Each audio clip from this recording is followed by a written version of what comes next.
Well, it's Open Sports Mike. We got Jeremy, we got Bear, we got a fan from Louisiana, and then yours truly. Let's see. We're talking NFL draft. We might have trivia. I mean, if Big Rich comes, we're probably going to have the Big Rich versus Big D trivia showdown, I hear might be, which I hear might be better than the Bayern Munich PSG Classic tonight.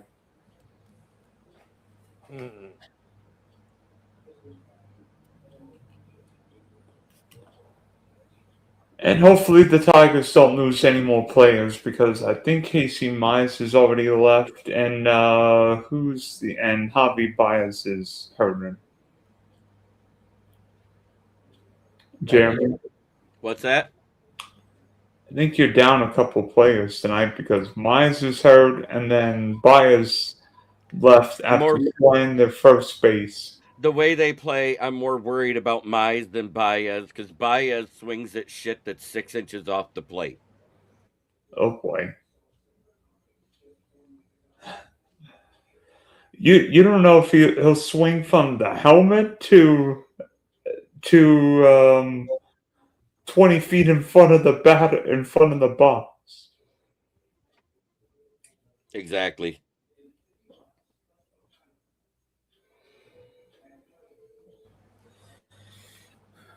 I just put my headphones back in. Are we lost or something?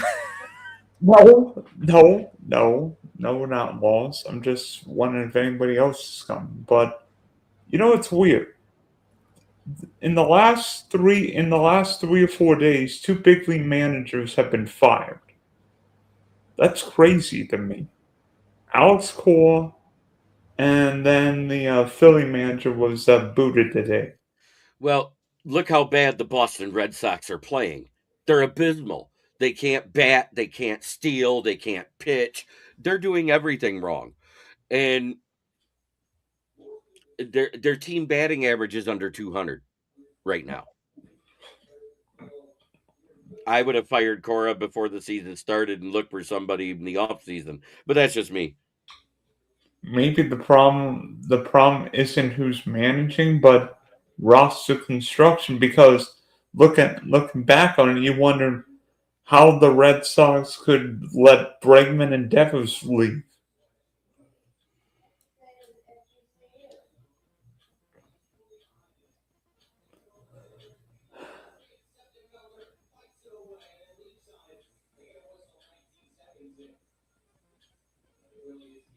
We've seen teams get off the bad starts. The Mets start isn't anything to write home about, and for now, New York hasn't made a managerial change, but that might change.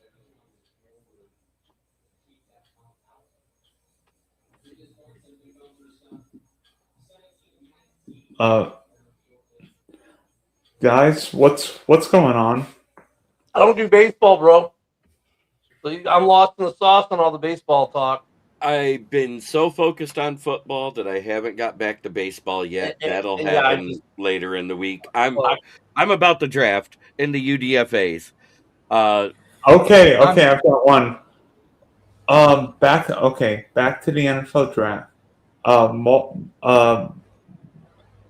Talking to the Louisiana guy first. What did you think of the Saints draft? Oh boy, we got the trivia showdown. We got Rich. I'm glad he's here so I can answer this question. What up, Rich? I'm glad he's here for me to answer this question to you.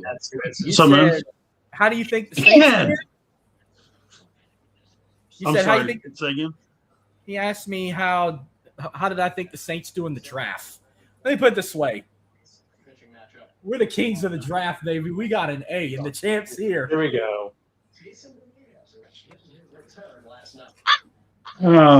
Okay.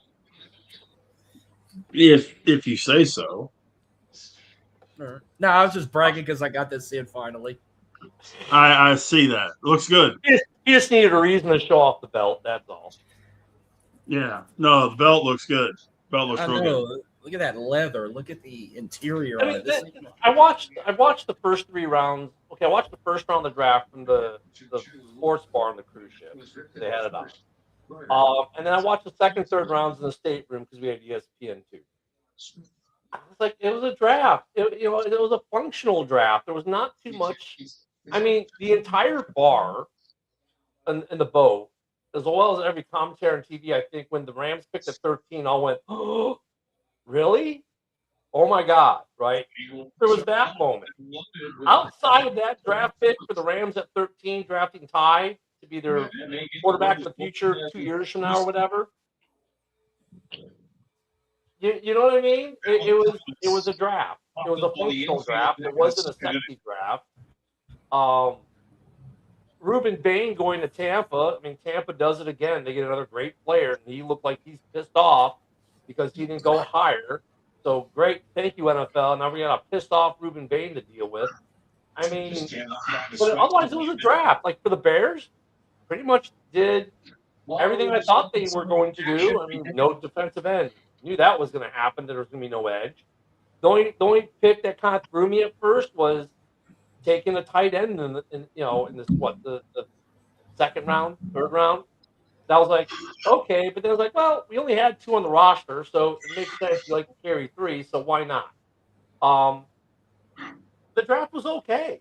I mean, it wasn't like it's been the last couple of years. The funny thing, though, I think about the draft, and JB, you might be able to expound on this some.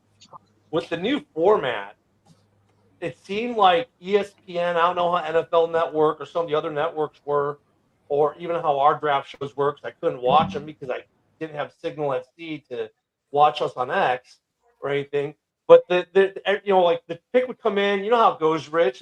They go, okay, the pick is in. They drafted Marky Mark for the New Orleans Saints. Great. Well, hey, let's tell you about Marky Mark and show you footage and tell you how good or bad the pick was, and then say, well, hey, Ken's on the clock next. Is he going to draft JB or is it going to be Dylan? And then they'll spend some time talking, giving us their pontification, who they're going to take. This draft was like, hey, so they drafted Marky Mark, and let's show you some tape. Oh, the pick is in. Like, and they were not prepared for the setup draft, and it was almost comedy to watch them try to keep up with it. That's what it didn't. That's what it didn't help for me. The flow of the draft was great as far as the picks coming in and everything getting done, but you didn't get the information in between each pick like you used to, especially with anybody that was trying to trade back and waited to later in the 8 minutes to get the pick.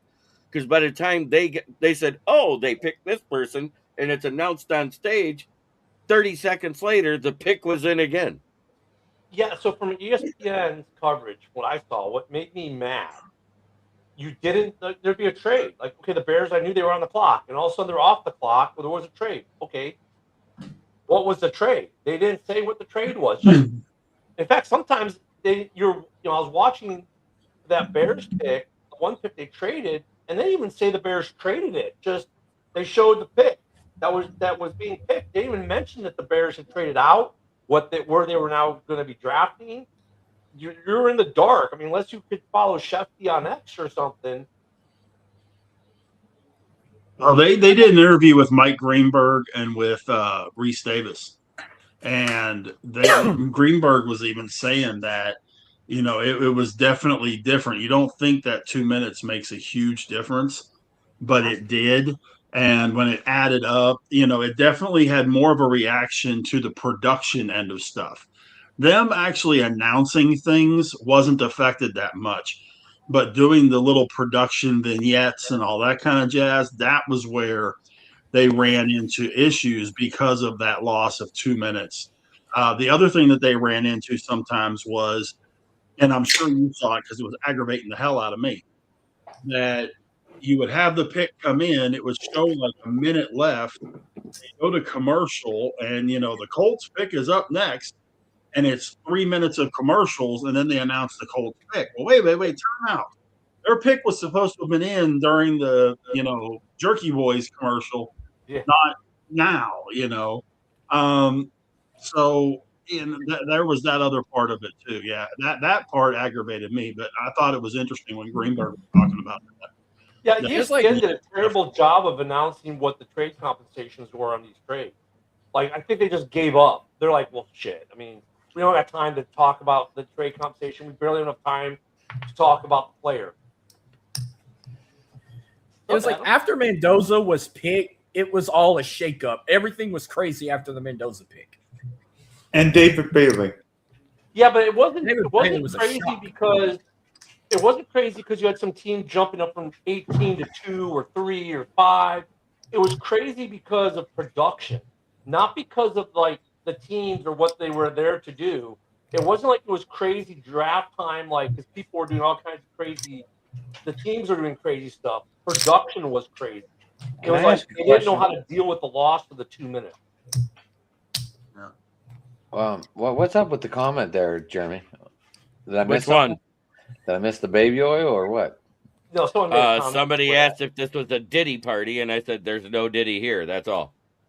Well, that comment erased then. Yeah, they did. From what I saw, the first 3 rounds from the cruise ship. I mean, part of it we were kind of lost a little bit because ESPN wasn't keeping up with it, and we're like, wait a minute, weren't we on the clock? Where'd the Bears pick go? Oh, they must have traded out. Okay, but what'd they get? They never told us. And all of a sudden, the Bears are picking. Like, oh, okay, I guess we're picking. I don't know how the other networks handle it because all I got on the boat, you're limited, and I didn't buy the data plan at $50 a day, so it's just more expensive than my internet for the month, right? So yeah, it was kind of a little bit hard to follow. I guess, from talking to Kitty Cat Ken, they at least had Shefty on X. They were tracking Shefty, and he was breaking down the trades on X. But ESPN, come on, at least like roll that on the bottom. You've got your own insider. You could roll from him and say, hey, here's what the trade is. They could roll it on the bottom of the screen. They didn't even do that. It was terrible. 4 teams were graded an A for their draft class. You want to take a wild guess who the 4 teams were? The tell you who Giants, one was. the Jets, the Saints, and the Chiefs. None of those were correct. The Jets were the most. Jets got an A minus. I'm talking about solid A. They graded the Browns, the Raiders, the Cowboys. You didn't even let us guess. I'm sorry. I thought You only let one person guess. Yeah, what's up with that? You gotta learn how to work this stuff, man. You gotta learn how to work this stuff. I was going to say the Browns.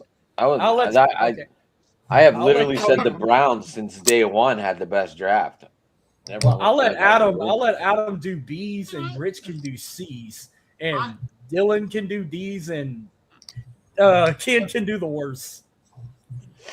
I didn't deny that they had a good draft, Adam. I was like, well, the big problem is they now have 3 receivers and nobody to throw them the ball.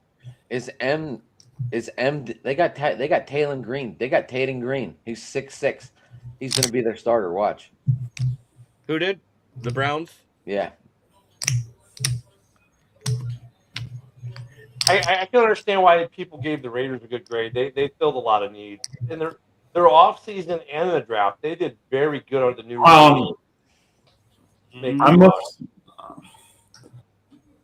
oh boy, who do we have now?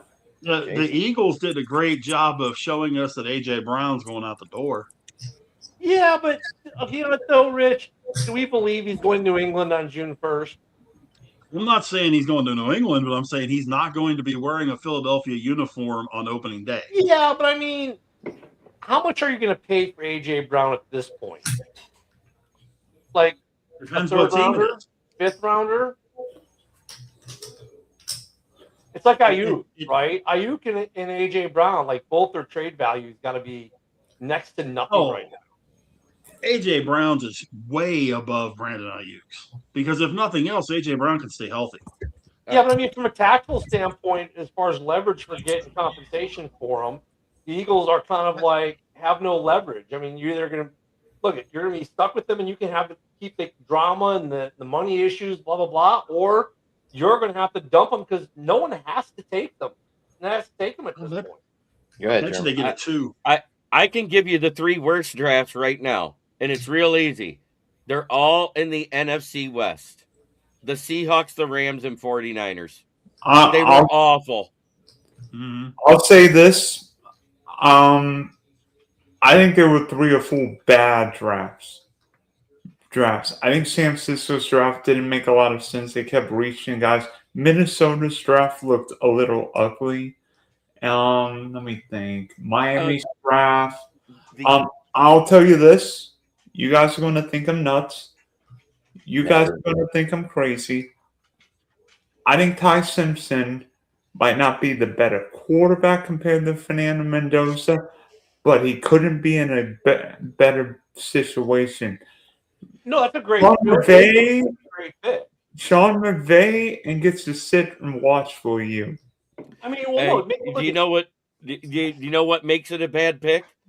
When Sean McVay, when they showed the war room, he crossed his hands and looked like he was a punished kid in the corner. He hated the pick. JB, he knew. I mean, he called Stafford up there in a day. They called the backup there in a day. Look, I think it's a great pick. I think it's smart because look at Stafford with his health issues, his back issues. Like they just Jordan loved it, and for them, they looked at this pick at 13, going, "Look, this is a bonus pick. We really don't have. We can do whatever the hell we want with it." And yeah, maybe you could have gotten tied later, but do you think he's going to survive, make it past 21 at Pittsburgh? Yes. Maybe not, right? Yes. So, I mean, it's a pick that for them was kind of a throwaway. Now they got a fifth-year option on the guy. He could sit there for even 2 full seasons behind Stafford before he even touches the field as a starter. The only thing they want to make sure they do or don't do, and Jason will understand this, they don't want to do what Green Bay did. Green Bay, when they got Jordan Love, didn't want him on the bench for 3 years. They probably thought 2. And then they get 2 years of play and then have to make an extension decision. Well, what happened to Green Bay, as we all know, is he sat for 3. They played for 1. Then they had to make a massive extension decision based off of 1 year of play. This is a great situation for them because he can be there for 2 years under McVay and with Stafford, being in the 2 spot. And then when Stafford rides off in the sunset, they have their heir apparent. The best time to get a quarterback is when you don't need a quarterback. And they don't need a quarterback right now, but they've set themselves up for sustained success once Stafford leaves, kind of like the Packers did with Aaron Rodgers and Jordan Love. Can I ask what might be a really dumb question, though? What? Is he any better than Stetson Bennett? No. You know what? I mean, that's a question where you have to say McVay and the GM had to think that he's got a higher ceiling than Bennett in order to make that pick, because it was like the Caleb Williams and Justin Fields argument for the Bears in that draft. Ryan Poles would have to feel that Caleb Williams is already better than Fields or have a higher ceiling than Fields to replace Fields, and he believed that, and he drafted, and it's proved to be true. I think the same situation could hold with the Rams with taking Ty. And look, for them, it's a no harm, no fault. What they give up to get that pick? Nothing. So, they have that pick. It's a throwaway pick for them. And their worst case scenario, maybe they trade him away for a second rounder or a third rounder in a couple of years if he doesn't see the field. So, in a way, it was a really good pick for them. All right, guys, how about this? Rich and I are the trivia savants, so I figured we would do a one-on-one trivia show. So, Rich, are you ready? Guys here? Are you ready? Are you ready, big boy? We're not doing open trivia tonight. What the fuck? No. You guys are gonna ask Miss Rich. No, we're not. No, that's not what I came here for. I came here for a normal open sports fight. No trivia tonight, Jeremy. Mister. Anyway, Jeremy, what did you think of your draft? I didn't get to hear. I think it was solid. I didn't get to hear any of your thoughts. I thought it was solid, functional. We hit all our needs. Everybody, the only one that we didn't get to hit was safety, and that we traded with Buffalo, and we had every intention of taking Jalen Kilgore. So when they sniped Kilgore by taking him right after the trade with the pick before the one we traded with, we decided to go with the guy that could replace Khalif Raymond in the future, because Greg Dortch is about to turn 30 next season, and we only signed him to a 1-year deal. Did you get a center? We got a center before the draft. Is Tesla finally going to, is this going to be his little breakout year this year, Jerm? Well, he's going to be in the slot. He's definitely the number 3 wide receiver this year. Our lads It's your has next him, jersey, man. It is. Our lads has him lined up as the wide receiver number 2, and they have Brown in the slot. Well, Brown plays wherever the hell he wants or wherever they want to line him up at. He's played the X, he's played the Y, he's played the Z. He's even played at the 4th wide receiver spot in some formations. But he's a focal point of this offense. He's our wide receiver 1. JMO's our 2, and Tesla's our 3. All right. Jay, you haven't said anything yet. That's the next jersey Adam's got going is that Tesla jersey. I can tell you right now. It's the next one I'm buying. He's on my dynasty team. Jeremy, I can get like the almost on-field ones now. I can. The only thing they don't have are the straps that attaches them to the. Yeah, okay. Jay, what'd you think of your draft? Yes, I'm asking everyone this question just to let everyone know if you want to get a little prepared. Yeah, so as far as Green Bay's draft is concerned, overall, I give it about a solid C. We only had a total of 8 picks in this entire draft. Obviously, most of our first-round picks were dealt away when we got Micah Parsons. Hey, you gotta get something to give something, right? Or is it the other way around? I don't know. But at any rate, you got to give to get. Yep. Yeah, thank you. I get confused with that sometimes, being a Packers fan. But yeah, I give it a solid C. I got to admit, I really wanted them to take Chris Johnson, the cornerback out of San Diego State. I was hoping he would fall down to day 2, but it didn't happen. So with that being the case, we got the next best player on our board, which was Brandon Cisse. I mean, look, considering that every player in this draft from pick 1 down to pick 255 is really a major crapshoot. I'm not going to say whether Cisse is going to be a bust or a boom out star, but he has all the skills needed to be a good young player in this league. I really like the pick of Chris McClellan from Missouri in round 3. I thought that was a good snatch. Does he want the link to come in, Jeremy? You want to ask him? Paul, if you want to come in to talk about your Pats, we can send you a link. I can forward it to you real quick. Hey, Jason, what do you think? Looking at the Packers draft, besides the fact you got a kicker, which I'm not going to fault you for, I mean, because the Bears took a punter. I mean, you do what you got to do sometimes, right? They needed a kicker. They did need a kicker. But I thought the Packers, for me, they fell short. And I agree with your C. Actually, I really do agree with your C because I'm like, that offensive line needs help, and they didn't do anything to help it. And I love Zach Tom, great player, but we saw the problems with the offensive line last year, and it was like the Packers really didn't do much offensively in the free agent frenzy. Didn't do much in the draft either to help. I'm sorry, they brought in the brother of your running back to be his backup running back. Great, so you got Jacobs or Jacob, but I mean. I was befuddled that they didn't even try to draft an offensive lineman in that draft. Yeah, well, they did, Ken. They took Jager Burton out of Kentucky in round 5. I think he was the only offensive lineman they took. He's a center. Yeah. But when you look at their picks and looking at them right now, they took pretty much 5 of their 6 picks, with the exception of their kicker, Trey Smack, are all defense. And so what that tells me right there is that the Packers are putting more emphasis on bringing the younger players into their defense first rather than the offense. Do I agree with that philosophy? Not really. I think they could have had a little bit more potpourri because I agree with you. The offensive line needs a lot of work. Zach Tom, injury prone. Aaron Banks is the human false start machine. So is Sean Ryan. Too many penalties, not enough depth on the offensive line. So I agree with you. There should have been a little bit more this was just a one-sided draft for them. They leaned too heavy on defense when they should have kind of tried to mix it up 50-50, half offense, half defense. That's just my take. And thank you for correcting me. I forgot you guys got the center. I mentioned it this morning and blanked it. That's all right. Now, and what the other thing that made me think with all the defense, I'm like, okay, you just lost Hafley.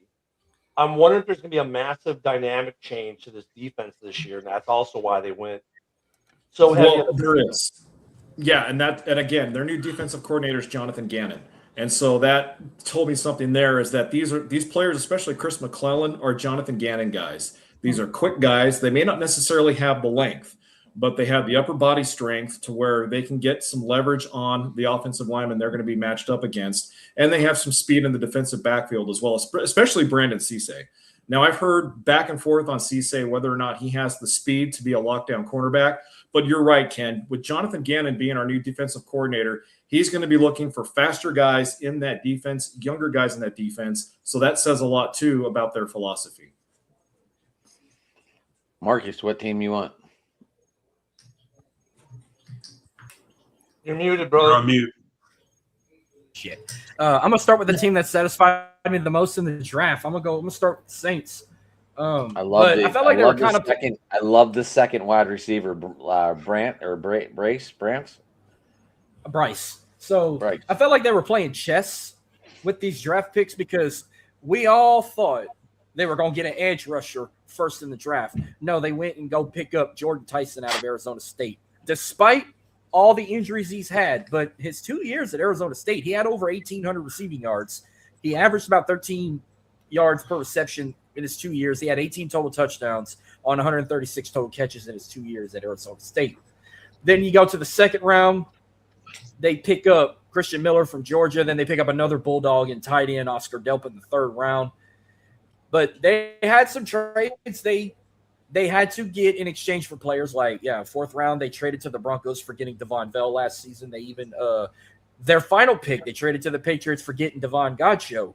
But it was when they got to the fourth round, those were solid picks. Jeremiah Wright, they needed a new offensive lineman to go line up with Cesar Ruiz, Taliesin, and company. Bryce Lane was kind of like a holy shit. Like, we got the baby brother of his brother was the quarterback. He was drafted by the Niners. Then Trey Lance. Now he's with the Chargers. It's when they got to the fifth round. That's where we got the edge rusher. They gave the Raiders a pick. They traded their pick to the Raiders to pick up Tyree Wilson, and that was like a steal. Like, now they didn't have to draft one. They picked the very best they could get, and then they cap it off. They get Lorenzo Styles, TJ Hall, and drafted an LSU player for the first time in like freaking 6-7 years in Barry Brown. The last was Will Clapp. You had to do it, didn't you? They gave them a B. I thought they should at least been like an A- at least, but I'll take a B. Now the Texans, Jesus Christ. This was like a bunch of clowns. What was that shit show? Last I checked, with all the trades they've had from the previous season, they had a total of 21 picks, but they only picked 8 people. And their biggest problem was if they had more than one pick in that round, they were just picking one and trading the other pick. When they got to the third round, they had 3 picks, and they traded all 3 picks. 2 were back-to-back. When they got to the 7th round, they had 3 straight picks. They're going to pick the first pick, and then the next 2 they traded to the Vikings and the Jaguars, which was so fucking stupid. But Caitlin Rutledge, Kate McDonald, Fabici Nawai. Did I say it right again, Jeremy? I'm sorry. I don't have my clip of Mr. Garvey. Did I say his name right? Fabici Nawai, the guard from Oklahoma? Yeah, Fabici Nawai. Yeah. All right. And then they got Kamari Ramsey and Lewis Bond and Aiden Fisher. That was all their picks. A lot of defensive guys. Kamari Ramsey was probably your best pick of the draft, in my opinion. Yeah, 2 linemen, and the rest, 1 tight end, and the rest was all defensive players. I mean, at least you got some protection for C.J. Stroud, but they graded this team. It was either a C or a C- in their draft class. I'm shocked they didn't get a fucking D. I'd have graded that team a D for trading all them damn picks. And if they don't, NFL.com gave him a B, Marcus. Well, I looked on the ESPN app. They gave him a C or a C-. But then again, everybody on ESPN are idiots anyway. And if they don't make the postseason or win the division, I'm going to blame it on this draft grade. But we're going to see what happens with H-Town. But Dylan, your Jaguars, what's up with them? Sorry, it was a big rant.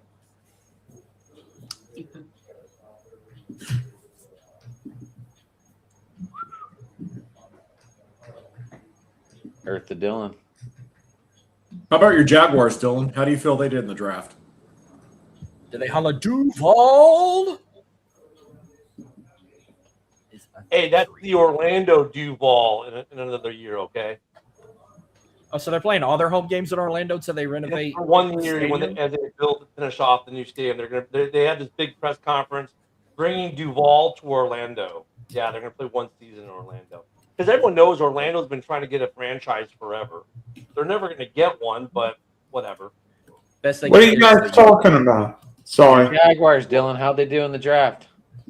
We drafted a tight end in the second round. It seems like we want to play a lot of 2-3 tight end set. Probably our best pick was the Oregon guard. I'm actually a little surprised we didn't draft really a pass rusher, but be honest with you, it seemed like by the time the Jags picked, all the good pass rushers were gone because every other team took pass rushers. Well, I'll tell you what, Dylan. You guys drafted a Baylor guy in the 6th round named Josh Cameron, who is a really, really good receiver. If he can reach it, he catches it. He's 6'1", played at about 220, and runs really well. I think he ran 4.7 or 4.8 at Pro Day. And y'all got him late. That's going to really be a dark horse pick that you're all going to be really pleased with. And on Rich's behalf, you even picked up 2 Red Raiders in Jacob Rodriguez and Caleb Douglas. Yeah. That's Wait a minute. We didn't pick up Jason. No, Rodriguez went to Miami. Miami did. Oh, I'm sorry, wrong Miami Florida got team. Rodriguez. I'm sorry. Sorry, that was the bear talking. Whoop, whoop, whoop. Actually, I don't have the only thing I have Jaguars for you. I put on my list was your tight end you picked up, and I think that was the only impact. Oh no, y'all drafted a Houston Cougar. Y'all got Tanner Kazoyo, so y'all got 2 tight ends. So that's the only holy shit moment I got from the Jags was y'all draft. The only Houston Cougar to go in the draft was the tight end, Tanner Kazoyo. So I got that one right. So what team had 0? What team had 0 players drafted from? What team? I don't know, but I know the SEC barely made it to the finish line because, Alabama may have had the most in the SEC. Georgia, I think, had the second most. LSU had 7. Vanderbilt had 2 players drafted, and no, not Diego Pavia, but he just got signed by the Baltimore Ravens on a 3-year deal as a free agent. Yeah. Deion Sanders, mighty Colorado Buffaloes, had 0 players selected in the draft. So Belichick. We're not going to laugh at Belichick. North Carolina didn't have any either. SEC barely made it. But once again, the second year in a row, Ohio State dominated the NFL draft. They had 11 total players drafted. I'm sorry. By conference, the SEC had 87, the Big Ten had 68, ACC and Big 12 both had 38, and 7 from independents, 4 from the American, the FCS, and the MAC. 3 from the Mountain West, 2 from the Sun Belt, and 1 from the Fighting Conference USA. Nice. That's your conference breakdown. I got something for both Rich and Adam here about y'all Steelers. So, Ken, I know you were on a cruise. We'll get to Steelers in a minute, Marcus. Ken, I know you were on a cruise, and I'm sure you were paying attention, maybe having some beverages, not really paying attention. I don't know. You were on a boat. I probably wouldn't have been paying too much. No, my son and I were paying attention, and I like the pick of Dylan Thieneman. You know what's great about him too? I've been saying they're going to take a safety. They did. What I also like about the kid, besides that he looks to be the right player for the system, lifelong Bears fan. I mean, every year, Cole seems to get at least one guy in the draft who's from the Chicagoland area who is a lifelong Bears fan. Every year, I don't think that's just criteria. It just worked out that way. I'm happy. So I was happy with that. You could take an offensive lineman from Iowa with the second pick, the center Logan Jones. Love that pick. Iowa offensive lineman. Yeah, sounds good to me. The only one that kind of threw me for a loop was Sam Roush, the tight end for Stanford. But it makes sense though too. He's tight end 3 right now. Xavier Thomas, an LSU receiver. I was happy with that. I mean, the receiving room didn't need a lot of help, but he's definitely got a shot at third. He's going to make the roster probably. I like the pick. Jordan Vandenberg with our last pick in the 6th, the defensive tackle from Georgia Tech, like him. I actually was happy with the Bears draft. I was not surprised we didn't take an edge rusher. I know a lot of Bears fans like, oh, we didn't get an edge rusher. We knew that going into this draft, that we were not taking an edge rusher because they're full at edge rusher. And they think Dio is going to be the guy that they signed last year, and he's going to be worth $20 million cap hit he hit with this year. So they're good. And we got guys coming up in the wings, young guys like Booker, who Jordan Love really likes a lot. So, the Bears draft was functional. It went the way I kind of expected, minus Roush at tight end. That one did throw me for a second, but upon reflection, not a bad pick. The one thing that did surprise me, though, in the first round of this draft, and it's the first time this has ever happened in NFL history, 3 times in NFL history, 2 running backs from the same school have been taken. 2005. Okay, well, I wasn't going there, but 3 times it happened. Reggie This Bush, was the Mark first Ingram, time in NFL history or where the only 2 running backs taken in the first round were from the same school. No other running backs in the first round that did not attend Notre Dame last year. That was what, between that and the Ty Simpson pick, threw me like, the Ty Simpson threw everyone because we saw it. But after the second running back from Notre Dame came off the board, I turned to my boy and said, hey, were there any other running backs taken? He's like, yeah, that, like surprised looking. He said, oh my God, no, there wasn't. The best 2 running backs in the draft class both came from Notre Dame, really? And those were the bigger, with what the Bears did, we were happy, but it was these other things that made us take pause. And of course, what Minnesota didn't do, made us take a little pause, and a little bit what Green Bay didn't do. The Bears did kind of what we expected them to do, and I'm happy. Cool. So back to the Ty Simpson thing, do me real a quick. favor and The Rams did call Matthew Stafford earlier in the day to ask him if it was okay to take him right there. So it was no real big surprise in the Rams organization. But well, and they called the backup. Time out. You're phrasing that wrong, Adam. They called him to tell him they were taking a quarterback. Right. It wasn't, can we take a quarterback? We are taking a quarterback. There was no asking him about it. They said they were doing it. They called all their quarterbacks currently on the roster to let them know what their plan was for the evening, that they were planning on taking. So, I mean, they gave him the heads up. For Matthew Stafford, I don't think he's worried about losing his job. The guy who backs him up might be worried about it. But I thought what the Rams did there by calling their quarterbacks on the roster up and saying, hey, this is what we're going to do, is kind of a classful act, something that Aaron Rodgers wished Green Bay would have done when they drafted Jordan Love. All right, Marcus, you were asking a question? Yeah. Oh, I was just telling Ken, I said, do me a favor. Y'all take care of Xavier Thomas and make him a star. Yeah, I mean, right now you got to figure he's wide receiver 3, maybe 4, because we got a third guy in Walker who's pretty good. I think he's going to compete with Walker for that third slot. But he'll be a part of the rotation for this Bears offense, which looks like it's going to be really good this year. I think he'll get some touches. All right. Well, Rich and Adam, I just got to give you my 2 holy shit moments on y'all Steelers. So I told Rich about it on Saturday, but when y'all picked up Drew Allar from Penn State, I was kind of like, oh shit, like, is he going to start over who?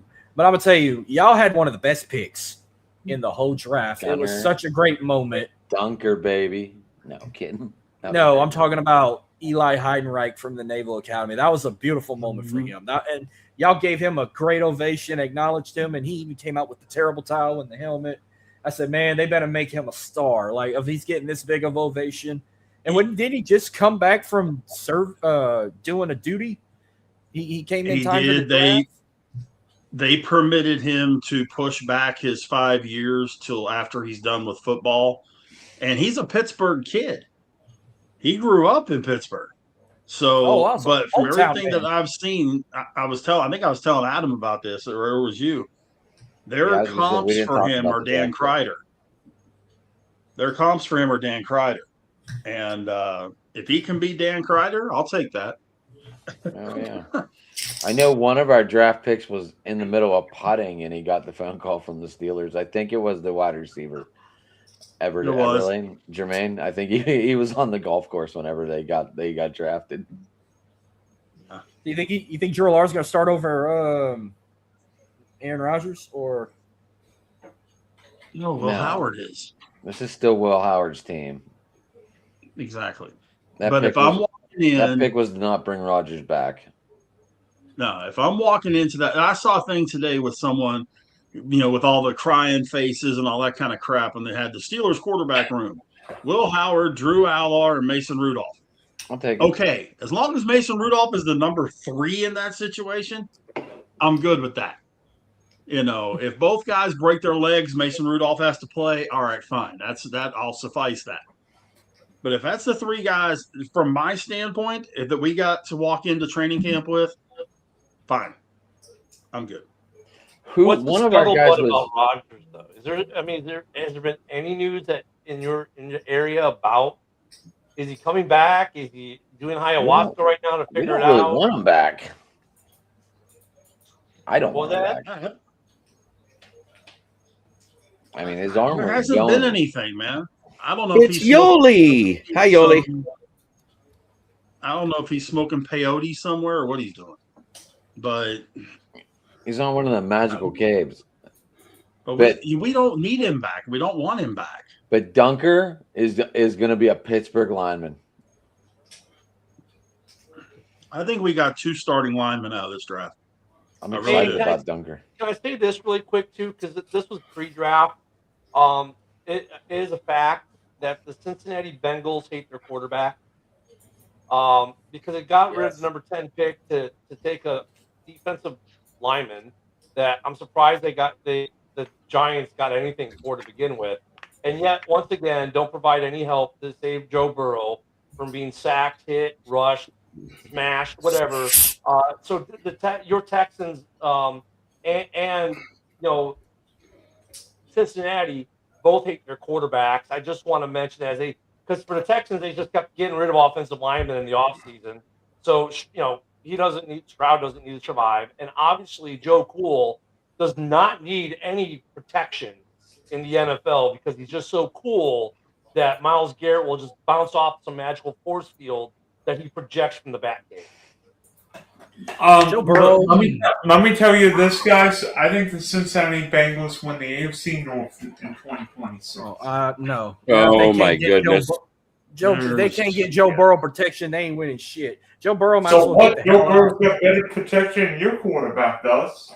Oh shit, Tyler Shuck is. Well, no, look at the Texans and the Bengals are the same group. But Dylan's not completely wrong though, because look at the Texans and the Bengals are in the same group. They hate their quarterback. The Texans got rid of a lot of offensive linemen in the offseason.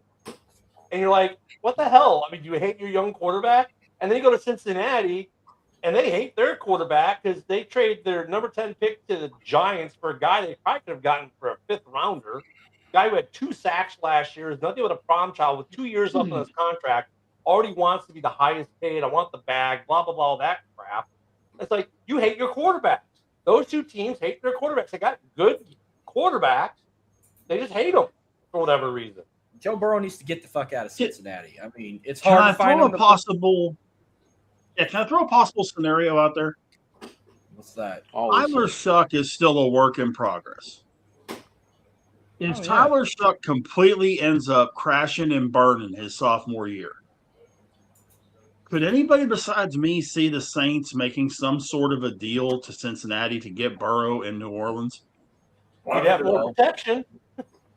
These might sound crazy, but I mean, since we got the Tyler Shuck situation involved and got a quarterback, I didn't really see him going to New Orleans. I pictured 3 teams I could see him ending up with if it don't work with Cincinnati. 2 might be like, are you serious, bro? But I'm trying to think of teams with shitty quarterback situations that could be fit for him. I first said the Jets, but Jets might be a curse. I said the 49ers would be a good fit for him too. And then I said Miami, but fuck Miami. If they don't work with who they got now, shit, they might go after fucking Arch Manning or something in 2027. Let me tell you this, Marcus. I don't think the Saints need to worry about a quarterback. I think Tyler Shuck's really good. Well, yeah, they Arizona. got their guy. Look, Well, they just drafted Carson Beck. So yeah, but I mean, they got. But if you're Cincinnati and you're going to trade Burrow, you want him out of the AFC. Arizona would make. Yeah, you draft the Carson Beck where? I mean, who would you rather have, Burrow or Beck? Could you imagine him in Minnesota? Minnesota be good. I don't want to imagine that. I don't even want. No, don't take those words out of your mouth, Rich. Go get. It would be a hell of a fit. It would be a hell of a fit, guys. Blasphemy, Sorry, Rich. Ken. Sorry, Jeremy, but I mean it's a great fit. Blasphemy. My ass, it's a great fit. Joe Burrow in Minnesota would be the worst possible fit in the history of the NFL. Yep, Don't even go there, Big Rich.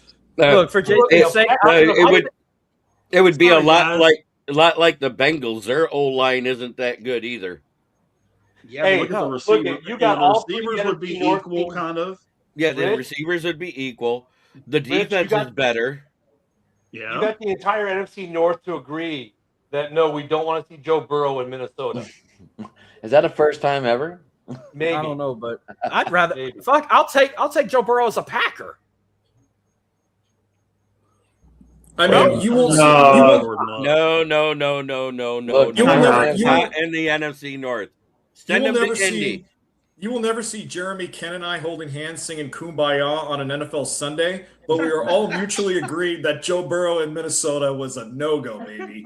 Yeah. By the way, I'll tell you this. I think this is Kevin O'Connell's last season in Minnesota. We'll see how the Keebler works there, but I mean, I can't see Joe Burrow, even for Minnesota, is the money. I think you're trading out Jordan Love. I don't know if the Packers want to trade Jordan Love for Joe Burrow. I mean, I don't want to see it. And when you look at, are we going to trade Caleb for Joe? No. Are the Lions going to trade Goff for him? No. I mean, so the NFC North is out, and the Vikings can't afford it anyway. But you get traded. I can see him going to the NFC. I mean, the 49ers are interesting, but they still like Purdy. The team that'll have the most cap space next year, it's either going to be the Saints or the Cardinals. Yeah, it's got to be the NFC West because. Oh, I've got a trivia question for you guys. No, wait, O'Connell's on contract till 2030. No, I'll tell you what I think happens. The Vikings just got a new GM. If this season goes, you know what? I think Kevin O'Connell is going to coach the Philadelphia Eagles. No, they didn't hire him yet. They didn't hire a GM. They haven't hired a GM yet. Yeah, they're GM-less. They don't have a GM. I think they weren't going to hire a GM until after the draft. That's why I think Kevin O'Connell is gone, unless the Vikings. I think O'Connell might be safe. I think Quezzy's taking the blame for James McCarthy and some of the other moves. I mean, look, when Quezzy didn't even know who his star player was when they did the little Netflix or the little Amazon thing last year, everyone saw that it was Jetta, except for Quezzy. He's the only one who didn't figure it out. I mean, dude, it was obvious. Quezzy was the issue. He was probably spending too much time at the Learning Center and not enough time at the Learning Center. They're fine. You know what? Honestly, Dylan, if I was going to say there's a coach in the NFC North who's going to be out the fastest of the four, the guy right now who's on the hot seat the most in the NFC North resides in Green Bay, and that's LaFleur. He's on the hottest of the seats in the NFC North right now. There were Packer fans willing, like last year when they went to New York to play the Giants, there were Packer fans like, if we lose this game to the Giants, LaFleur needs to be fired. And then look at the playoff. What happened at the end of the year in the playoff? LaFleur is on a bigger hot seat than any of the other coaches in the NFC North right now. So KOC is fine. He's not going. I've got two questions for you. I've got a question for you guys. In 1982 and 1983, two interim managers led their teams to the World Series. Could you name both managers? Nope. No, because we were talking football. So. I know we were talking football. What the fuck? And I'm fixing to bounce because I go live at the top of the hour. Mm-hmm. For what? Is your show going live at 10? 10 saw Eastern, you had 9 something. Central. Yeah, 1 year anniversary show of On the Go, part 1. Nice. I saw You're that. debuting that new video, aren't you? You damn right I am. Woo! Thank you, by the way. Oh, we got a new video. What do we got, Marcus? What do we got? Well, Give us it's a not nice new sneak preview. new song, courtesy of Jeremy. I just took two of my play old it for us. intros. Let's hear it. Let's hear it. Jeremy's got to play it. I don't have it. He didn't even send it over yet. You have the video though. I have the video. I just took two of my first two intros and collabed them and mixed them together with the little part-time one I had last week. So you're gonna see the bus in the video. We'll change the room. Put it on. Let's check it out. Okay. Hopefully no one gets popped out when I switch real quick, like fucking last time.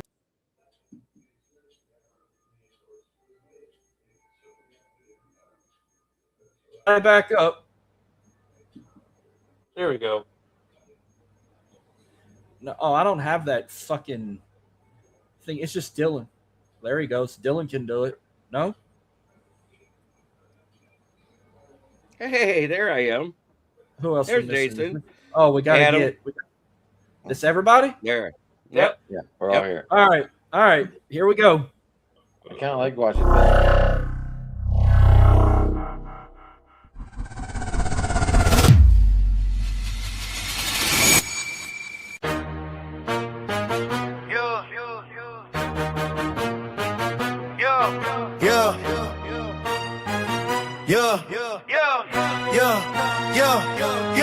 We rolling deep across our 10 in the dirty south where the rivers blend from Lake Charles to Baton Rouge. We riding with the Saints under them southern skies. We hustle hard, ain't no time to stop. Drive to the top, it's our time to shine. From Nola's heart, we redefine the grind. Southwest Louisiana, stand up proud. With every beat, we bring the heat, hear the crowd. From Houston streets to Lafayette, Low McNeese. Right, let the raging cages flow. DJ 30 South, turn it up loud. Marking our vibes, yeah, we make our proud. Get on the bus, we coming alive. Drive to the top, it's our time to shine. From Nola's heart, we redefine the grind. Southwest Louisiana, stand up proud.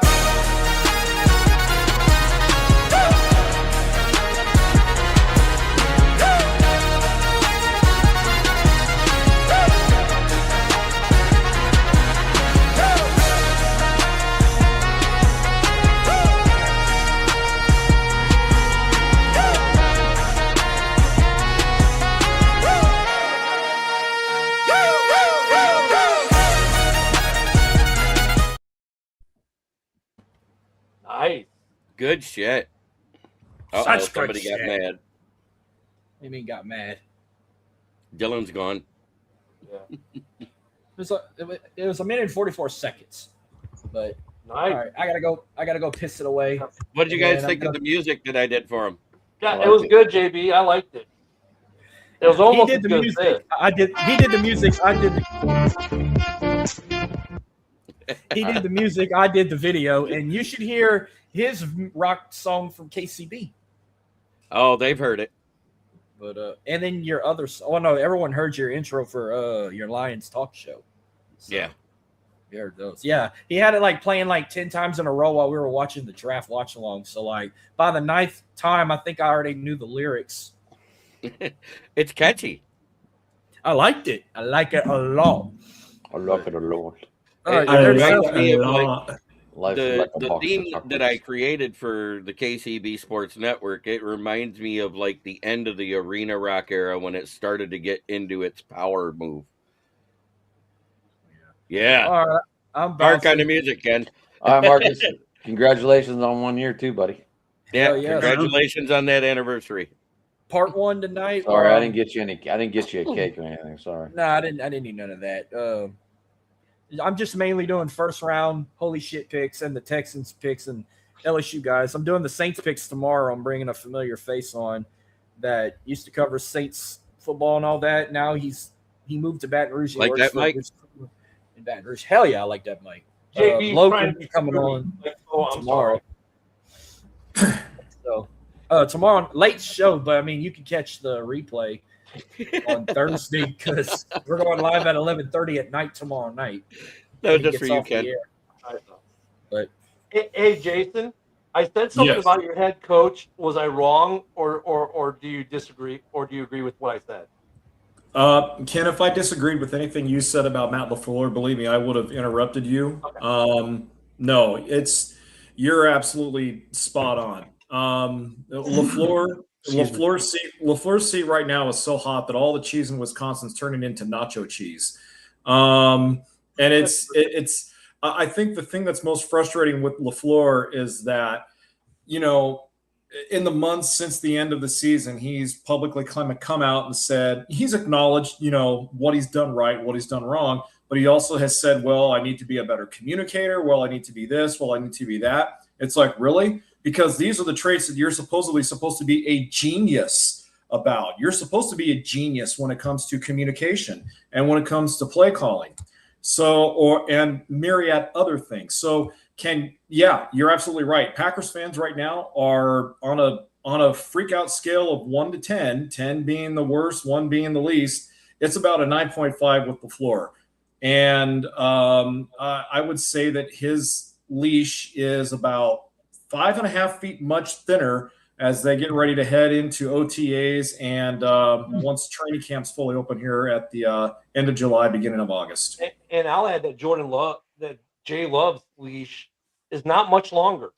There's great compilation videos from the Bears Packer games at the end of the year where these Packer fans are just straight torching the signing of Love, the amount of money they're paying Love. If the wheels fall off in Green Bay, if they start out 0-4, 1-5, or 2-6, something like that, I could see complete upheaval in Green Bay. And let's be honest, Jason, I mean, the Packers have not seen that in 3 decades. So this is going to be for Adam and Rich, and you're going to see something that you may have never seen. Rich, you've seen it. You're an old fucker like me. Adam, you're decently old, but most Packer fans, dude, they don't remember a time when they weren't winning the division or having a winning record every year. For 30 plus years, they've been the best of the worst, so to speak. And you went through Brett Favre, you went through Aaron Rodgers for almost 2 decades. Yeah, that's what I'm saying. It's like almost 3 decades that they've been a really good football club. It's going to be epic if the wheels fall off in Green Bay this year. Grab your popcorn, as T.O. used to say, because it's going to be epic. And the older fans are going to know how to react. It's the younger fans that are going to be so much fun to watch. Yeah, and I think, interestingly enough, Ken, all the pressure on Green Bay's future, when you think about it, isn't on – I mean, it's on Matt LaFleur, obviously, to an extent. He's obviously the head coach. But the bulk of the pressure falls on Ed Policy's shoulders because, while they have Brian Gutekunst and Matt LaFleur, commiserating and deciding on player and personnel and everything else, ultimately, at the end of the day, they pass everything on to Ed Policy. And, it's got to be up to Ed Policy to decide, okay, are we at this point right now with the direction of our franchise where 4 years ago we were all in unison that we were heading down the Super Bowl path? Well, now for the last 3 seasons, that Super Bowl path has gotten smaller and smaller and smaller to the point where we went from 12, 13 wins just a few seasons ago down to 9 wins and missing the postseason entirely. So, and that window of opportunity to compete for a Super Bowl is really year to year. In today's NFL, you can no longer measure it by clumps of years, but year to year. So Ed Policy, it's all on his shoulders to determine where they go beginning this season, moving forward. Yeah, I mean, and the Lions usurped them for a couple of years, and look at, it looks bad for LaFleur and Love because since the LaFleur Love thing has started, compared to not just Ben Johnson, Caleb, but just Caleb, dude, they have no division championships. They have a playoff win. They do have that. but the Bears just not only overtook you, but beat you in the playoffs. So I can understand why Packer fans are, shall we say, on edge about about policy, about Gutekunst, about Love, about the moves, and why they're more under the microscope now than I can remember them being in the last decade. Yeah, and I think, getting back to Jordan Love really quickly, I like Jordan Love. I think to some extent he got thrust into a situation that he was prepared for, but the people that were supposed to prepare him for it didn't do a good job of doing it. Because I mean, and what I do is I look at the contract they just gave Jaden Reed. They extended Jaden Reed, I think, an additional 3 years at 30 million or something like that. Okay, that's great, but where's your number one receiver? Is Jaden Reed going to be your number one receiver because of that contract? Does he make Love a better quarterback? He hasn't made him a better quarterback up until now. Christian Watson hasn't made him a better quarterback until now. So really, you lost two of the Jay. You also lost two of the guys that he threw to all the time. One went to New England and one went to Green Bay. Exactly. Christian Watson this year is my JMO. So last year for the Lions, JMO was dynamic. The year before last, JV would tell you, hey, he was dynamic when he got the ball. The receiving skills weren't quite there yet, but man, you put the man on an end around, he could pop it. He was dynamic, and that's where Watson is for me right now for the Packers. He's dynamic with the ball in his hand. The problem is, as a receiver, getting the ball in his hand isn't happening. If he can have a JMO-like season like JMO had last year, that's good for Watson. That's good for Green Bay. It takes, then they've got something cooking, at least with him. Because I look at their first-round pick last year, -1 catch in the playoffs.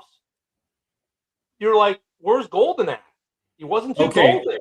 Okay, I'm going to stop you right there for a second, and I'll tell you why. I disagree with you partially, okay? I don't blame Matthew Golden for being a bust last season. It wasn't because Matthew Golden was a bust because Matt LaFleur did not utilize him at all. There was about a 5 or a 6 game stretch where you couldn't even see Golden on the sideline. Where was this guy? And when he did come in, week 2 to week 7, he wasn't even on the field, and he wasn't on the injury report.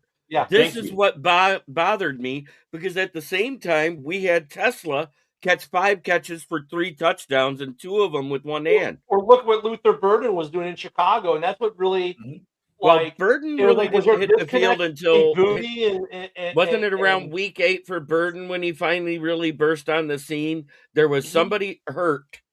I can't remember who it was when he finally got back. It was mid-season when he came on, but he never left the field after that. Yeah, I mean, he was on the field in the first half, but he wasn't getting the ball a lot, but he was running routes, drawing coverage. Because I was shocked to find out Luther Burden III was the most efficient route runner in the NFL last year. I was like, whoa, okay. But I think what got me going back to the Packers, though, with Golden was, I'm like, what kind of disconnect was there? Like, was it a disconnect between policy and Goody, or Goody and LaFleur, or all three of them? I mean, what was the big disconnect? You finally do something you haven't done in 2 decades. You took a wide receiver in the first round, and then he sat there collecting dust for like the whole year, and he was a massive bust. Everyone's going, ha ha, this is why you don't take wide receivers. Well, no, it wasn't. Golden's not a bad receiver. They just didn't do anything with them. It was like you buy a Ferrari and you put it in the driveway and you never drive it. That's what they did with him. Yeah, no, I agree with you. And so that's why I'm willing to give Golden a pass on last season. And that's also why, to an extent, I'm willing to still give Jordan Love another season here to see what he can do. And again, it's all contingent, though, guys, on what Green Bay can put around him, because Jaden Reed would be a complimentary 3 or 4 receiver on any other team. He's not a number 1 receiver. Christian Watson, as of yet, he could be a 1 receiver, but because he can't stay healthy, hasn't been able to prove that. So, with that being said, though, Jordan, I think, also needs to assert himself a little bit more. He's been in this league now for going on 5-6 seasons. He needs to finally step up also. It's on him to be, as the starting quarterback, to finally say, okay, I'm putting this team on my shoulders. I'm going to show everybody what I can do. He did that his first year starting, but you haven't seen it since. And plus he's had injury problems. So that, he had that one great year. They didn't accept the 5th-year option because they didn't know what they had when he started that season. Yeah. And that was the biggest mistake that your GM made at the time. Not accepting that 5th-year option and keeping his cap hit under $20 million another year to give you another evaluation year. Because I bet with the way it happened and not winning the division and losing the first round of the playoffs the second year, you guys probably wouldn't have gave him a $55 million contract. Well, and look at Caleb Williams outshined him in the 2 wins for sure. And almost actually, you could say in all 3 games, he was outshined by Caleb Williams. Highlight plays, driving it was a the blocked ball field goal that 40. won the one game for you towards the end of the season for the Packers. It wasn't because Caleb Williams played bad. I mean, it was just like look at Love. They had the opportunity and he couldn't complete the ball. It fell short, right? Just like Caleb did in the loss. I mean, but I understand why Love is on a leash, and I feel bad for younger Packer fans because I don't think they know how to deal with what's going on in Green Bay right now. And us older fans are looking, going, no, this kind of makes sense. This is kind of like part of the life cycle. And yet they're still competitive this year. I expect them to be competitive, but they also, to me, have the highest possibility of the wheels falling off. And that's with Minnesota in this division because Minnesota's defense is still going to be ridiculous. And maybe Kyler fixes their quarterback situation because that was their situation offensively. But Green Bay, to me, I don't know. They took the big swing last year. They whiffed. I mean, it sucks for them. Micah got hurt when he got hurt. So, but I thought last year I was like, this is either an all or nothing, and it seems like it's more like it was going to be an all or nothing bid with Micah, and it failed, and they're not going to be able to keep it together. And they're like, in the North for me, they're the biggest bust possibility of the 4 teams for me. And it's weird to be in that point when you talk about the Packers because for the last 3 decades, that doesn't really enter your mind. And this year it does because you look at the offensive line issues. And I love Zach Tom, great kid, but their offensive line has issues. They did almost nothing to address it. Defensively, they're going to be a team in transition, which means the first half of the season is going to be interesting as they transition that team, that defense. And how healthy is Micah coming back? And then, offensively, you go back again to, okay, the receiving issues. Who's going to be the guy behind Jacobs? Their tight end issues. They got a great tight end 1. After that, you got guys who are like, we need another tight end.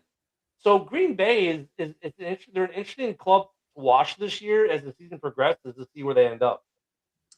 Yeah. I mean, defensively, you talk about Micah, and obviously we know Micah is not expected back with the team probably until about around the mid-season point at best. So, also Jonathan Gannon brings in a much different scheme than what they had under their previous defensive coordinator. So how will he adjust to a new scheme under Jonathan Gannon? Also on special teams. We were abysmal on special teams last season. They did what I wanted them to do. They got rid of Rich Bisaccia. But now we're going to have a whole new special teams game plan in action. So you're right. You're right, Ken. It feels like the Packers are already going through the hard knocks of transition without it not feeling that way, if it makes sense. Because you're right.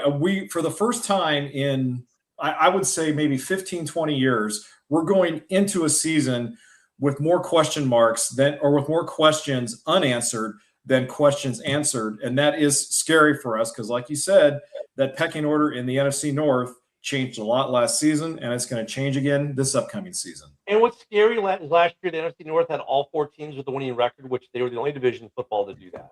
Everyone was at least 9-8. I mean, the difference between making the playoffs and not was literally a half a game between the Packers, the Lions, and the Vikings. A half a game difference. It's a tight division. The Bears winning 11 was an extra treat for me. I had the range in 7 to 10. Pretty much where I am this coming early. I'd say that's probably where I am this year.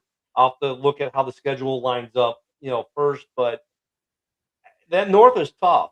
And the 2 teams I worry about the most, the Packers, they seem to like the biggest fall-off potential.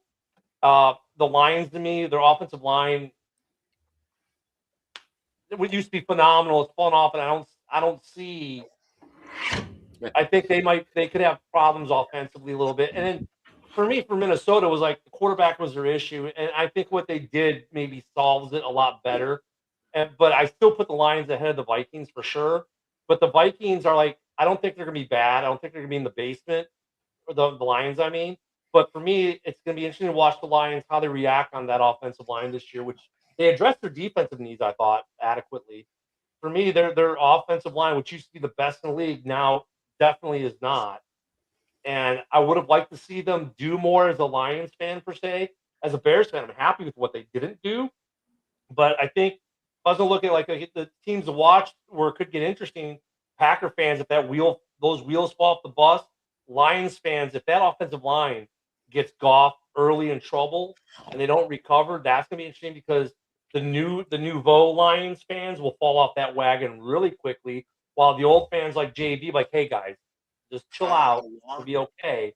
And that's gonna be fun to watch from a fan perspective, watching other fans. So I have to ask if you're looking at the total season ranking for Cade Mays, or did you look at the individual game rankings for the only 6 games he played at center to end the season? I want to know what you're looking at. Because if you're looking at the overall ranking, it was abysmal because he didn't have enough snaps compared to everybody else. But in the individual games, he was a top 6 center in the league those 6 games. No, so I'm fine with that, and we'll see what the more work does. But it's like I like what, like, for instance, I like what the Bears did when Dahlman retired. They went out and they got Bradbury. Then they go out and they take a guy early in the draft, and then they go get Olin Kreutz's kid as a invitee to camp. So they stacked it, right? They're bringing in 3 centers to fill the gap. And when I look at Detroit, I'm like, I'm not just looking at center, I'm just looking at overall. I don't feel like they brought enough backfill for the Lions overall. I'm trying to figure out how you get that because they drafted Blake Miller to be the starter. They have Juice Scruggs. They have Larry Borum. They added 3 more guards. You just say Larry Borum as a swing tackle, which is what he's good at. He's not good at right tackle. Never see the field again. He's terrible. He was terrible in Chicago. He's terrible in Miami. And I look at Borum, JB. Borum is the guy that you hope he gets cut by camp. I'm serious, man. I mean, for me, though, it's like the Lions went from being the best offensive line in football a couple years back. And now for me, that's it's become kind of a question mark for me until I see it flesh out. I think they improved it greatly this season. To me, and our biggest problem last year was that bum Graham Glasgow, who does not know how to play center. He didn't play center good in Denver. He's okay for 1 or 2 starts, but he falls apart. He doesn't communicate, and that's why there was so much inconsistency with the guard play last year because the center is the communicator. Yeah, JB, I'm not saying that the Lions are going to implode or anything. I'm just saying it's going to be interesting to see how this new offensive line works for them. Because I think that for me personally, I would have liked to see them maybe bring in some more talent than what they did, but we'll see how it plays. The problem was the number 1 free agent we couldn't afford. That was Tyler Linderbaum. The other one, the second best one, got re-signed by Buffalo. Do you know who the 3rd best center in free agency was this year? The guy you got. Yes. So we got the best guy we could out of what was there. But that's what I'm saying. Though, I'm talking also from a depth perspective. Like I would have liked. Look at JB. I'm not attacking your team. I'm just saying. But you kind of did. You said it's awful, and I was like, wait a minute. We improved it greatly. Panay Sewell's now going to be our left tackle. Hey guys, hold on. Jay, do you want to tell people how to get you real quick? Yeah, I just saw your message. Yeah, I'm sorry, guys. I got to jet out of here. Just for anyone who wants to follow me on Twitter, there's my handle there at Dodger Jason. Feel free to follow me anytime you want. Guys, it's been a joy and a pleasure talking football with you again tonight. Take care. Peace out. God bless. Absolutely, Jay. Anytime, you know that, buddy. Yep, anytime. Okay, guys, take care. Bye-bye. All right, man. See you. I love Jason's shirt tonight, by the way. The Metallica shirt. Love it. Jeremy, what are you do you want us to call up your logo? Is that what's going on? Yeah, I said that's the new logo for baseball talks on Saturday. Hopefully we have internet. It's supposed to be 30 degrees at my camp. Ooh, nice. I think that looks a if lot I'm better. going. I don't even know if I'm going yet. They're supposed to be opening it this weekend, so So I'm that's more going to be our worried new about that. I'm background more and the worried about logo it. for the show, the whole 9 yards. I like it. I'm more worried about if we're going to get any more snow off this freaking. I guess Yeah, Colorado got a 2-foot dump, huh? Yeah, well, that's the Rockies. They always get dumped by 2 foot of snow. It's like living in Alaska or Montana. Even at this time of year? Yes, Yeah. they get snow till the end of May in the Yeah, Rockies. it's a chilly 74 degrees here in Florida. I mean, right now in Michigan, we got a balmy 52. It's 63 here. I Rich, what do you my got? pool's not warm enough yet for use. It's below 80, so I can't use it. It's 78 here. We had a cold front kick through. It's been over 90 the last couple of days. We had a cold front kick through. We got some storms happening. In Yeah, I fact, was in Texas DFW just got hit with some ago. tornadoes. Well, I was in Lackland. Our thoughts are with those folks up in Dallas. I saw some stuff in Mineral Wells, which is just outside of Fort Worth. Businesses and homes, I mean, literally just flattened. I was at Lackland a couple weeks ago for my son's Air Force graduation, and it was just hot. Like, it was just San Antonio was just San Antonio. Yeah, you know, let's be honest about San Antonio, the river walking and all that. It just isn't. Really? I've never been there. It's like the okay. two things you do in San Antonio: the river walk and the Alamo. And the Alamo was cool and all. It was cool to walk the Alamo, and we spent a day doing that. But the river walk, I've been before, and my wife had never been, so she really wanted to go. And my son, that's where he wanted to go at, you know, for the first day of now graduation in the Air Force is a 2-day process with a ton of time with family. Unlike when I went through basic, you got like 3 hours, and you know, quick go to Taco Bell and be back. So we took them down, and everyone was just like, "Really, this is it?" Yeah. Nothing spectacular. Yeah, I remember when Lindsay graduated, it was a whole weekend thing, and it was a lot of empty time in that whole thing too. But they were restricted how far away they could go from base and all that kind of thing. And well, on the coining ceremony day, because they get coins now, just for graduating, so they can find that they're airmen instead of basic trainees. You had to be back at like 1800. They said, but if you go to the Spurs game, you have until 2300 or 2200, something like that. So we bought the tickets for the Spurs game. We left with like a minute or two left in the second quarter because we had to get them back on time. And that was nice. And the next day you do graduation, you're done by 9:30 and you have them until 1800. So you have them a whole second day. So it's like the vendors are making money because everyone's buying the proud. I mean, I got my Proud Air Force father shirt, you know, Proud Air Force dad shirt. Mine though was a shopette special for $10. But these vendors are selling the, you know, Proud Air Force uncle, cousin, aunt, whatever T-shirts at like $25 a pop. My sister's buying Air Force T-shirts like they're going out of style and keychains and all this other crap. The vendors made money hand over fist with the Air Force graduation down there at Lackland. But the one thing I'll tell you, if anyone who's watching is ever going to go to Lackland, make sure you're on the list because it was a 4-hour wait at the gate to get on. So we went back. They graduated, and we stayed in town an extra day. My mom and my sister were there. We were going to go back to the commons, to the PX. Or I'm sorry, the BX, as the Air Force calls it. BX, yeah. I obviously have a military ID. My wife has a military ID. I can go to almost any post in the country, show my military ID. Hey, I got my mom and my sister with me. Cool. They let you in. They're like, nope, you have to go to the front gate, do the stuff. 4 hours to wait to go to the PX. I'm like, forget that.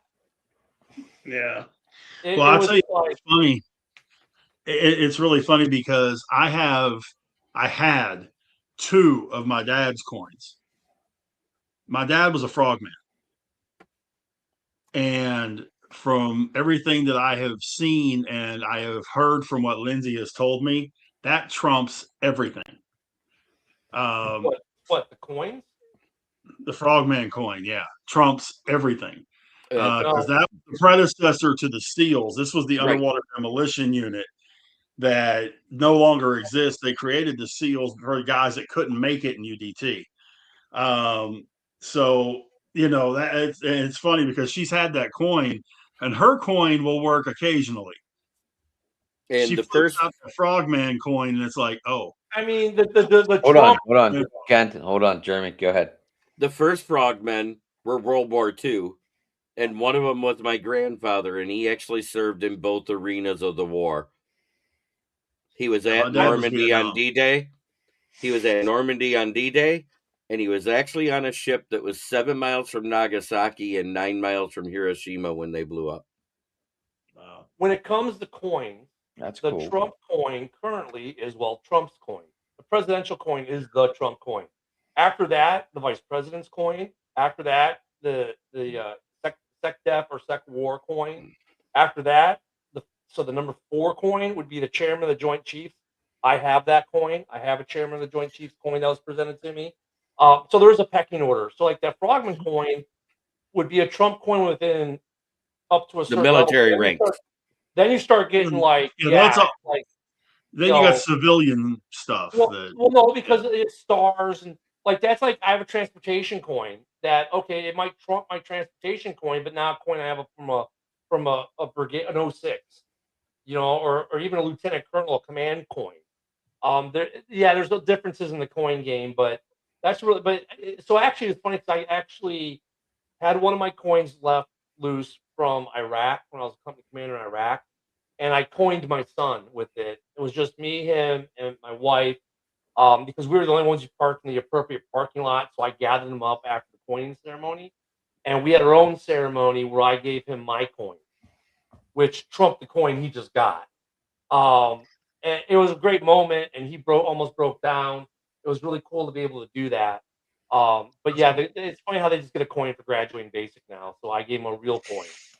So now he's I don't know anything about. Yeah, and that was the thing, it was my dad's, and she was close to my dad, and because she didn't know I had it. She knew I had one. She didn't know I had two.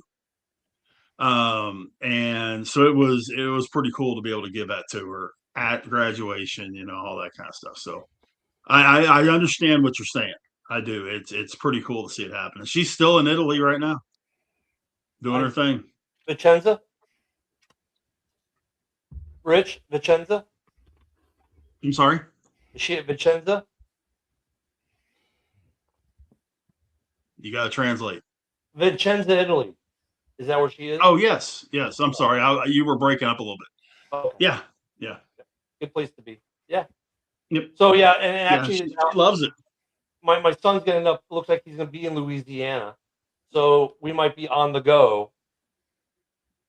There that shows on. She got sent.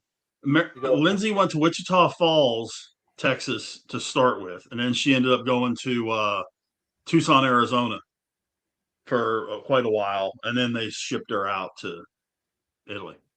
Yeah, so pretty cool stuff. But yeah, it's funny though because we went to that basketball game. I was so bored by it. Hey, when did this start happening? I remember going to a basketball game. They didn't play music for the whole fucking game. Like I've been doing that for a long time. System was playing music the entire game. I thought like a hockey game. They do it during hockey games too. No, not NHL. I've never been to a Blackhawks game where they're playing music over the PA for the whole hockey game. Usually, I've been to Stars games and Penguins games that were like that. You hear the dun dun dun dun dun dun dun. Oh yeah, you'll get that, but no, these guys were playing like music, R&B, hip hop, artist songs, trap. So weird. You'll get that. So weird because you don't hear it on TV. No, because I'm used to going to a basketball game and hearing the basketball game, not Nicki Minaj. It's like, am I at a concert or a basketball game? Yeah, that's been a long time, man. They've been doing that for a long time. Wow. I went to a Bulls game in Atlanta about 5-6 years ago, and they weren't playing music the whole game in Atlanta. Like, you actually heard the basketball game, the ball in the court, squeak of the sneakers, all that stuff. Now, you just hear music. Yeah, I took the girls to a Mavericks game probably 10 years ago, and I'd say about 2/3 of the game you had music playing. So weird. I mean, I always get to Oregon, the dun dun dun dun. Like you have stuff like that, but this was like music. Like they just had a Spotify playlist and let it go for the game. And you're just like, that was it. No. I guess we need soundtracks for games because you don't get that in the NFL. You know what I'm saying? When the play starts, the music stops. You know what I'm saying? But Right, not right. NBA. Nope, it's just a big music video. And basketball Yeah. happens to be played. All right, kids. Are we ready to wrap this up? Sure. Sure. Jeremy, I want to know what site you go on to make those videos. You can tell me after. I didn't make the video for Marky Mark. I just did the music. Oh, really? Okay. Yeah. He did the video using CapCut. I'm not going to close this out like Dylan. I'm going to go old school and let everyone tell everyone what's going on for the week. Really? I get to say it? Well, you can find me on my channel, which is Kneecap Biting or Kneecap Sports Network. KCB Sports. I go live every day at noon talking about the Lions, except for this Wednesday because I have some commitments to take care of. I also do the Yeah, I know. And I also do the Wednesday night NFL Roundtable Talks, the Friday night Lions Fan Cave Chat, and then our show, if we all can be there, the Baseball Roundtable Talks, where we discuss all things MLB. Yeah, I think we both missed our baseball shows this week. We did. I was not in baseball mode. I was in my brain as much after 24 hours of podcasting over the weekend. Yeah, baseball was on my mind, but I was just burned out yesterday. I was just overwhelmed. It was one of those days. I forgot I had a fantasy team. How does that tell you? Wow. Well, and, end of the month for me is always rough anyway. So it just, you guys not being able to do didn't break my heart a drop.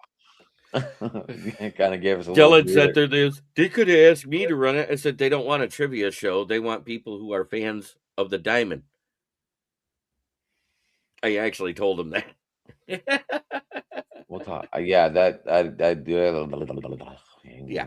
Anyway, Ken, what do you got going on, brother? Yeah, now you that you're can back, find me on the KCB Network as well for almost all my shows. For Ken and Ken in the morning every day, Monday through Friday at 10 a.m. Central, 11 on the East. You can find me on the KCB Net on KCB YouTube, as well as Talking Sports 18 on X. My main is still hacked, and Customer Sports just thinks I still think I'm not even getting to how bad X is, but you can catch me on X, catch me on JB's YouTube. We've been taking a hiatus with the Bears shows. I think we might do one this Sunday. I don't know. It's the off season. Everyone takes summer vacations. Of course, hopefully I'll be back here on Tuesdays after my little hiatus, and I'll be back with JB on Wednesday. It's been nice. I've had a lot. I'll talk to you guys after show. I've had a lot going on lately, and of course, I just went on vacation, had the graduation, and there's some other stuff which I won't get to on air, but I'll tell you guys off air. But it's been crazy. So hopefully I'll be kind of getting back to a normal schedule. But yeah, you catch me at Talking Sports 18 on X and on the KCB YouTube Sports channel. Sweet. Rich, we'll be back here tomorrow night on doing Steel City Sports. Yeah. Thursday, Jeremy, we doing Fired Up?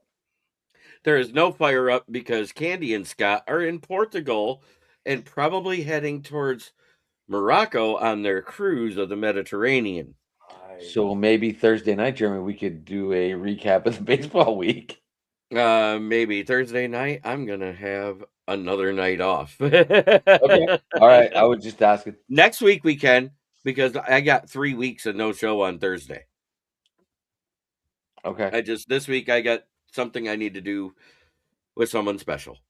Okay. I'm gonna take my laptop and my notebook if I do go to camp this weekend. So if I can't get Wi-Fi yet because it might not be turned on, I won't be there. But because my phone will not run my laptop. Hey JB, is this gonna be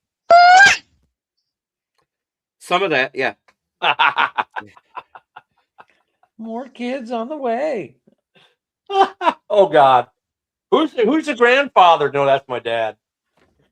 I just found out my daughter's having my second grandchild. She's having a boy. Oh, congratulations. Cool. Congratulations. You know the funny part? I actually had a really good audience participation game tonight too. And it got messed up. Yeah, we can talk about that all off screen. But I'd like to thank everyone for tuning in tonight. We're not doing Diddy parties here. We don't do that stuff on this channel. No. Anyway, Jeremy cleared that up for you.